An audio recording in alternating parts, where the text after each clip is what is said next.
അനുദിന അനുഗ്രഹ പ്രാർത്ഥനയ്ക്ക് പ്രവേശിക്കുന്നു.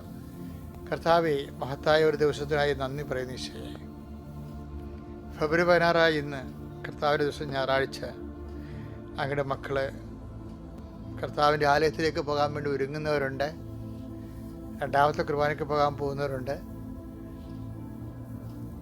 കർത്താവ് എല്ലാവരെയും, ഇന്ന് രാത്രി കുർബാനയ്ക്ക്, വൈകുന്നേരം കുർബാനയ്ക്ക് പോകുന്നവരുണ്ട്, പ്രായമായവരെ എല്ലാവരെയും സമർപ്പിച്ച് പ്രാർത്ഥിക്കുന്നു ഈശോയെ. കുർബാനയ്ക്ക് പോകാതെ ആരെങ്കിലും മടിയാടുത്ത് മനസ്സിൽ ഇടിഞ്ഞു പോയിട്ടുണ്ടെങ്കിൽ, സാമ്പത്തിക കടങ്ങൾ, ജീവിത ക്ലേശങ്ങൾ, കർത്താവ് ലൂക്ക 8:7 പറഞ്ഞിരിക്കുന്ന പോലെ മുൾച്ചെടികൾക്കിടയിൽ വീണ് വിത്ത് പോലെ വിശ്വാസം ഞെരുക്കപ്പെടുന്നവരുണ്ട്. ജീവിത ക്ലേശത്തിന് കാരണം വിശ്വാസം ഞെരുക്കപ്പെടുന്നവരുണ്ട്. കടങ്ങൾ, ഭീതികൾ, രോഗങ്ങൾ, കുടുംബത്തിലെ അസമാധാനങ്ങൾ, ആസക്തികൾ, ഇങ്ങനെ കൊണ്ട് ഞെരുക്കപ്പെടുന്നവരുണ്ട്. കർത്താവെ, നീ ഇപ്പോഴീ പ്രാർത്ഥന കൊണ്ട് അവരെ വിടുവിക്കണം. അവരെഴുന്നേറ്റ് പോയി, ഞാൻ എൻ്റെ പിതാവിൻ്റെ അടുക്കിലേക്ക് പോകും. പിതാവെ, നിനക്കും അങ്ങയ്ക്കും സ്വർഗത്തിനുമെതിരായി ഞാൻ പാപം ചെയ്തതെന്ന് അനുതാപത്തോടെ ഏറ്റുപറഞ്ഞുകൊണ്ട് കർത്താവ് പിതാവുമായി അനുരഞ്ജനപ്പെടാൻ പരിശുദ്ധമ്മ ദേവമാതാവിൻ്റെ മാധ്യസ്ഥത്തിന് ഞാൻ നിങ്ങളുടെ കുടുംബം സമർപ്പിക്കുന്നു. ഓരോരുത്തരും മാനസാന്തരത്തിന് വേണ്ടി പ്രാർത്ഥിക്കുന്നവരുണ്ട്. സ്വന്തം വീട്ടുകാരുടെ മാനസാന്തരത്തിന് വേണ്ടിയാണ് എല്ലാവരും കൂടുതലും പ്രാർത്ഥിക്കുന്നത്. പക്ഷെ നിങ്ങളെല്ലാവരും മറ്റുള്ളവരുടെ, ക്രിസ്തുവിനെ അറിയാത്തവർ, ക്രിസ്തുവിന് മുമ്പ് നിൻ്റെ പ്രാർത്ഥന നിൻ്റെ മാത്രം പ്രാർത്ഥനയായിട്ട് അവസാനിക്കാതെ എല്ലാവർക്കും വേണ്ടിയുള്ള പ്രാർത്ഥനയായിട്ട് ക്രിസ്തു തിരുസന്നിധിയിൽ പോകുമ്പോൾ അത് ക്രിസ്തുവിൻ്റെ പ്രാർത്ഥനയായിട്ട് മാറുന്നു. കാര്യം എന്താണ്? ക്രിസ്തു എല്ലാവരും രക്ഷപ്പെടണമെന്നും. നമുക്ക് 1 തിമോത്തി 2:4 പ്രാർത്ഥന ഇടക്കുമെന്ന് വാശിയേക്കാം. എല്ലാവരും രക്ഷിക്കപ്പെടണമെന്നും സത്യം അറിയണമെന്നുമാണ് അവിടുന്ന് ആഗ്രഹിക്കുന്നത്. ഇതെന്താ പ്രശ്നം അറിയാവോ? ഇപ്പം നീ നിൻ്റെ ഭർത്താവ് മദ്യപാനമാണ്, അല്ലെങ്കിൽ ആർക്ക് വേറെ തെറ്റ് ജീവിതമുണ്ട് എന്നപ്പോൾ നിൻ്റെ ഭർത്താവ്, അത് നിൻ്റെ മകള് തെറ്റായ ഒരു പ്രണയത്തിൽ ബന്ധപ്പെട്ട് നീ അത് അവിടെ കുരുങ്ങിപ്പോയി. അപ്പോൾ അവൾ രക്ഷപ്പെടണമെന്നൊക്കെയാണ് നീ പ്രാർത്ഥിക്കുന്നത്. പക്ഷേ ദൈവത്തിൻ്റെ മനസ്സിനോട് ചേർന്ന് പ്രാർത്ഥിക്കണം. കാര്യം നിൻ്റെ ഭർത്താവ്, നിൻ്റെ മകൾ രക്ഷപ്പെട്ടാൽ നിൻ്റെക്ക് സമാധാനമല്ലേ ഉണ്ടാകത്തുള്ളൂ. കർത്താവിന് സമാധാനം ഉണ്ടാകണം നിർബന്ധമുണ്ടാകും. കർത്താവിൻ്റെ മനസ്സിലിരിക്കണത് എന്താണ്? ഇതുപോലെ അനേക ആയിരങ്ങൾ ഉണ്ട് തകർന്നു പോയവർ, അവർ രക്ഷപ്പെടണം. അപ്പോഴേ നീ പ്രാർത്ഥിക്കുമ്പോൾ എന്താണ്?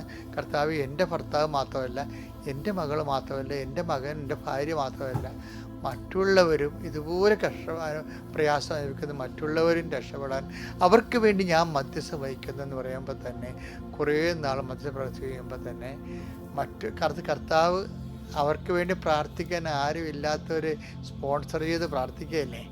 അപ്പോൾ നിൻ്റെ ക്രിസ്തീയമായ കൂട്ടായ്മ, സ്വർഗസ്ഥനായ ഞങ്ങളുടെ പിതാവേ എന്ന് പ്രാർത്ഥിച്ച കർത്താവിൻ്റെ മനസ്സിലിരിപ്പ് ഞങ്ങളെന്നുള്ളതല്ലേ, ഞാനെന്നുള്ളതല്ലല്ലോ. അപ്പോൾ അങ്ങനെയുള്ള പ്രാർത്ഥനയ്ക്ക് നല്ല എഫിക്കസി കിട്ടും. അപ്പോൾ അതുകൊണ്ട് കർത്താവേ, ഞങ്ങൾക്ക് വേണ്ടി മാത്രമല്ല, ഞങ്ങളുടെ എൻ്റെ ഈ പ്രാർത്ഥനയുടെ പ്രയാസങ്ങളിരിക്കുന്നവർക്ക് മാത്രമല്ല, അവിടെ അതേ പ്രയാസം ഇരിക്കുന്ന ജനാജാതി മതസ്ഥരെ നിന്നെ അറിയാനും അറിഞ്ഞ് എല്ലാവരും രക്ഷപ്പെടണമെന്നുള്ള നിൻ്റെ ആഗ്രഹങ്ങൾ നിറവേറാനും വേണ്ടി അങ്ങയുടെ മക്കൾക്ക് വേണ്ടി പ്രാർത്ഥിക്കുന്ന ഈശോയെ, ദൈവത്തിൻ്റെ കരുണ മക്കളിലേക്ക് ആവശ്യിക്കട്ടെ.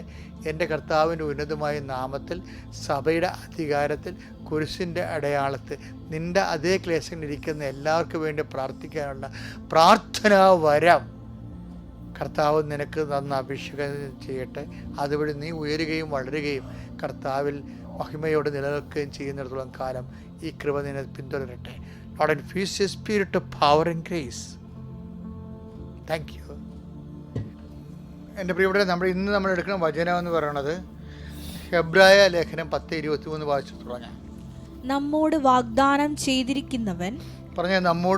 ചെയ്തിരിക്കുന്നവൻ വിശ്വസ്തനാകയാൽ നമ്മുടെ പ്രത്യാശ ഏറ്റുപറയുന്നതിൽ, നമ്മുടെ പ്രത്യാശ അഥവാ പ്രാർത്ഥന, അല്ലെ അപേക്ഷ, പ്രത്യാശയുടെ യാചനാരൂപമാണല്ലോ പ്രാർത്ഥന ഏറ്റുപറയുന്നതിൽ, പ്രാർത്ഥിക്കുന്നതിൽ നാം സ്ഥിരതയുള്ളവരായിരിക്കണം.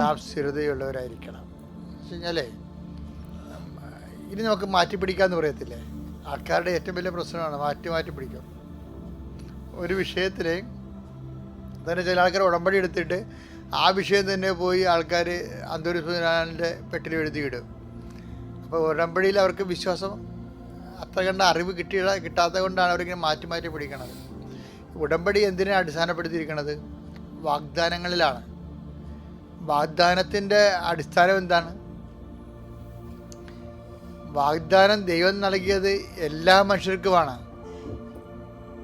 അതാണ്, എല്ലാ മനുഷ്യർക്കുമാണ് വാഗ്ദാനം നൽകിയിരിക്കുന്നത്. എല്ലാ മനുഷ്യർക്കും നൽകിയ വാഗ്ദാനം എന്താണ്? അതാണ് ലുക്ക 2:29-30 എടുത്തേ.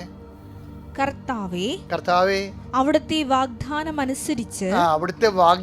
അനുസരിച്ച് ഇപ്പോൾ ഈ ദാസനെ സമാധാനത്തിൽ വിട്ടയക്കണമേ. എന്തെന്നാൽ സകല ജനതകൾക്കും വേണ്ടി. അപ്പൊ വാഗ്ദാനം എന്താണ്? വാഗ്ദാനം ആർക്കാണ്? യഹൂദന്മാർക്ക് വേണ്ടി മാത്രമല്ല. വീട്ടില്ലേ, എല്ലാ മനുഷ്യർക്കും. എന്നെ കേൾക്കുന്നവർ ക്രിസ്ത്യൻസ് മാത്രമാണോ? അല്ലല്ലോ. അപ്പോൾ വാഗ്ദാനം എന്ന് പറയണത് ഫോർ എവരിബഡിയാണ്, സകല ജനങ്ങൾക്കും വേണ്ടി. അങ്ങ് ഒരുക്കിയിരിക്കുന്ന രക്ഷ എന്റെ കണ്ണുകൾ കണ്ടു കഴിഞ്ഞു. ഈ സകല ജനങ്ങൾക്കും വേണ്ടി ഒരുക്കിയിരിക്കുന്ന രക്ഷ എന്താണ്? വാഗ്ദാനമാണ്. എന്ന് വെച്ച് കഴിഞ്ഞാൽ ക്രിസ്തുവാണത്. അതാണ് അത് നമ്മുടെ ഈ 2 കൊരിന്ത്യർ 1:20 എടുത്തേ. ദൈവത്തിന്റെ സകല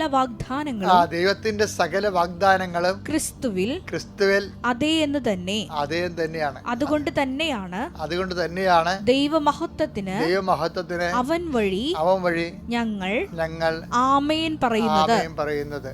ഈ ദൈവമഹത്വത്തിന് അവൻ വഴി ആമേൻ പറഞ്ഞ ആദ്യത്തെ ആളാരാണെന്ന് അറിയാമോ? അമ്മയാണ്. ഇതാ കർത്താവിൻ്റെ ദാസി എന്ന് പറയുന്നതിൻ്റെ ഷോർട്ട് ഫോമാണ്, സിംഗിൾ വേർഡാണ് ആമേൻ. ഇതാ കർത്താവിന് ദൈവമഹത്വത്തിന് ആദ്യം ആമേൻ പറഞ്ഞ ആളാ. എന്നിട്ട് ഇപ്പൊ എന്താ പറയണമെന്ന് നോക്കിയാ? ഒന്നൊരു വായിച്ചേ. ദൈവത്തിന്റെ സകല വാഗ്ദാനങ്ങളും ക്രിസ്തുവിൽ അതേ എന്ന് തന്നെയാണ്. അപ്പോഴേ ഈ സകല മനുഷ്യർക്ക് വേണ്ടിയാണ് ദൈവം വാഗ്ദാനം കൊടുത്തിരിക്കുന്നത്.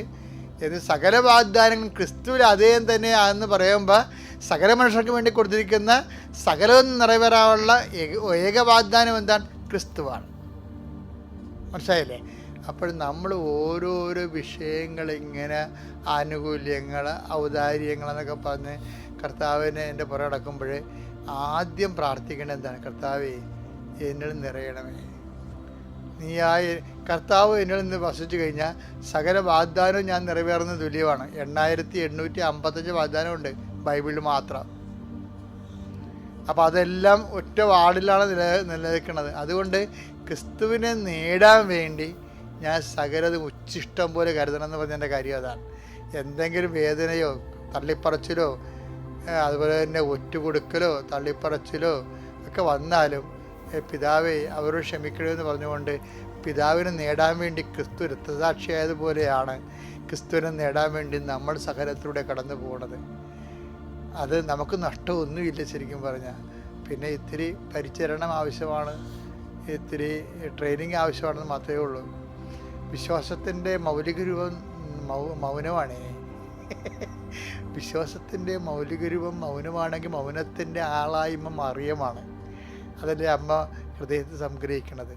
എല്ലാ റോഡുകളും റോമിലേക്കെന്ന എല്ലാ ആധ്യാത്മിക വഴികളും അമ്മയിലേക്കാണ്. അമ്മയെ മുറുകെ പിടിച്ചാൽ ക്രിസ്തുവിനെ കിട്ടും.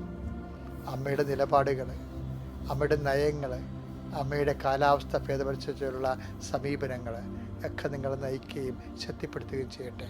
അമ്മ നിങ്ങളുടെ കൂടെ ഈ ദിവസം മുഴുവൻ സഞ്ചരിക്കട്ടെ. Praise the Lord.